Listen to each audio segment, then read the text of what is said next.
Hello and welcome back for part 10 of the Chimera build. Now it's a part I was looking forward to for a long time, and is applying the first coat of finish. This is just a wipe-on polyurethane, and I'm applying the first coat with a piece of 1200 grit sandpaper.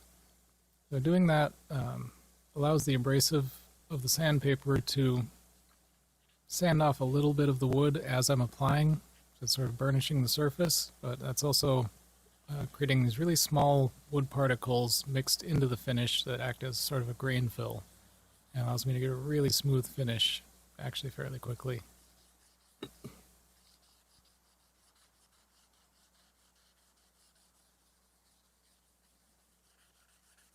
And the finish really does make the quilted figurine in the wood pop.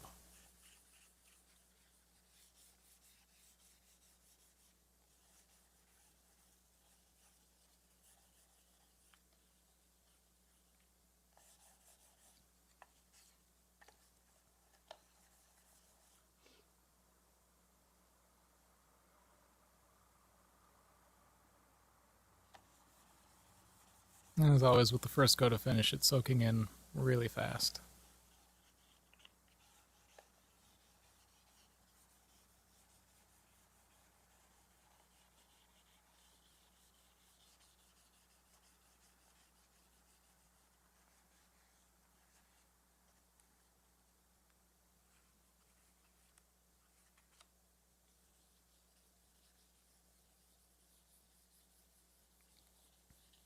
So I'm just going around the whole thing, continuing to rub it down with the sandpaper to try and work the finish into the wood until it's pretty much all been absorbed.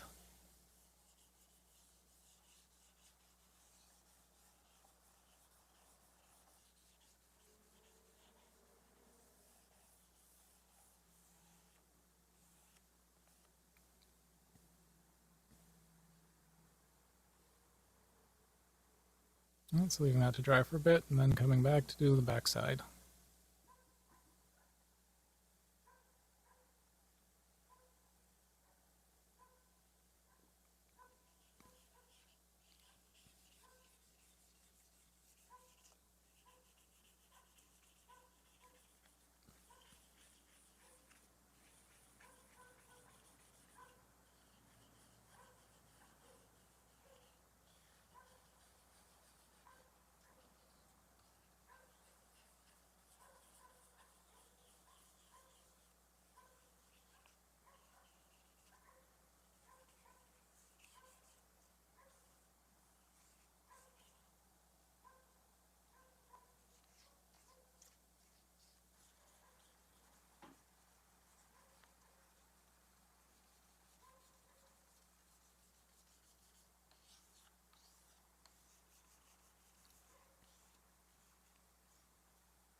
So obviously pouring the finish onto the neck wouldn't work too well. It would all just kind of slide off the sides. So what I'm doing instead is kind of dipping the folded bit of sandpaper into the finish and then letting it kind of work itself off of the sandpaper and into the wood.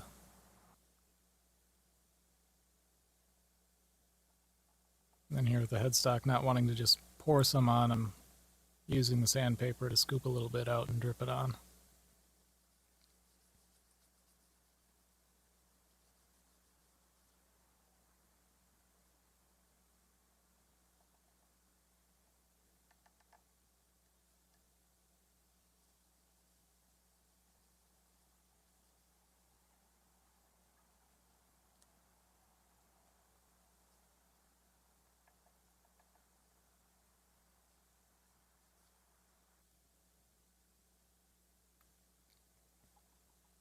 Again, using that same technique to do the sides, since I don't want drips getting onto the top or the back.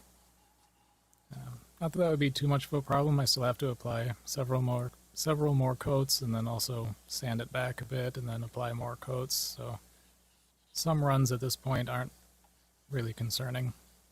I still try to avoid them when I can.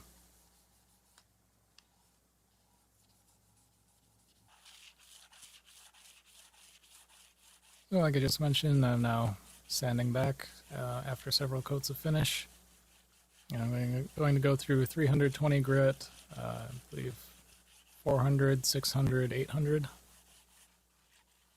Might even go as high as 1200 here, I think.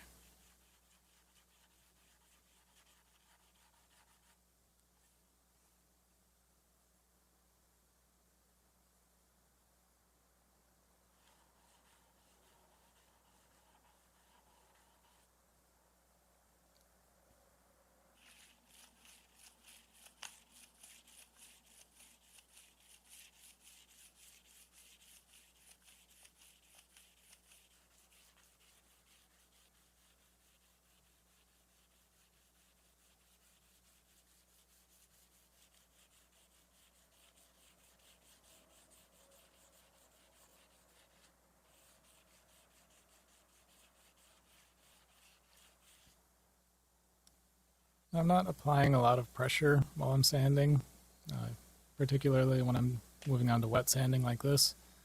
It's pretty much just the weight of my hand resting on the sanding block is all the pressure that I'm applying.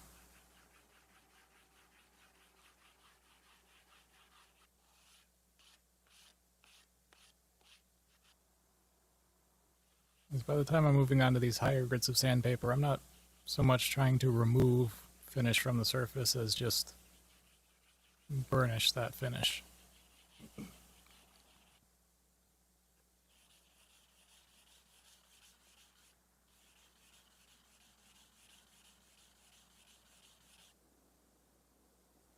Once I've gone up to 1200 grit sandpaper, I'm going to begin using some buffing compound. This first one is a high cut buffing compound. It's supposed to, is advertised to remove scratches from 1200 grit sandpaper and leave a totally smooth surface.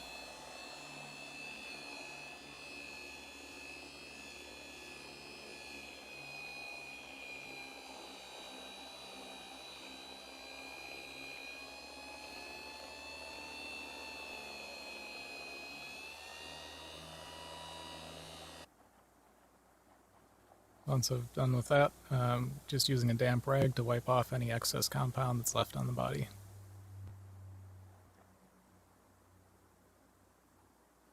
You can see the surface there is smooth, but it's kind of dull, doesn't have much of a shine to it. And we'll be addressing that soon. You can see on the back here, I'm applying a little bit more finish because I got a little bit too aggressive with the sanding and have gone through the original coat in a few places, so I'm just doing another couple of coats to put that back. Now, this doesn't really hinder the process at all that I'm going through because applying a new coat on top of the previous one that was already very smooth means that the new coat is already going to be fairly smooth because a lot of it is not soaking into the wood anymore.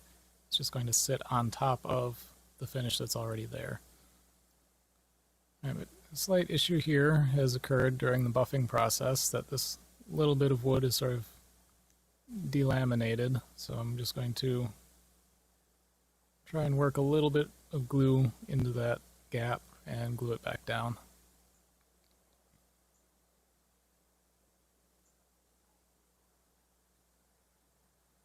I was kind of pressing on it a few times to work the glue around. And I'm just sticking a soft pad on there so I don't damage the finish or dent the wood as I'm clamping it down. I'm not clamping it down very hard either, just a couple of quick clamps to keep some pressure on it. So next up, I'm moving on to applying some conductive shielding paint to the inside of the control cavity.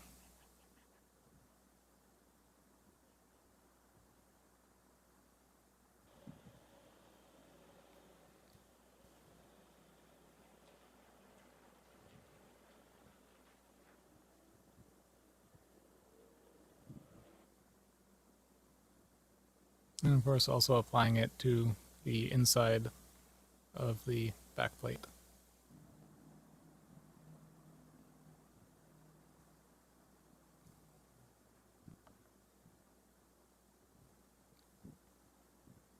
Mostly this is just for aesthetics, applying some matte black paint to the inside of the pickup pockets. Normally this isn't really a necessary step, but because I'm not using any pickup rings on this, I like to do this so that you just don't really, you don't see kind of the wood inside the pickup pockets. Sometimes when you can see the wood there, it might be a little bit distracting. I find that putting in black paint just makes it seem a lot more subtle.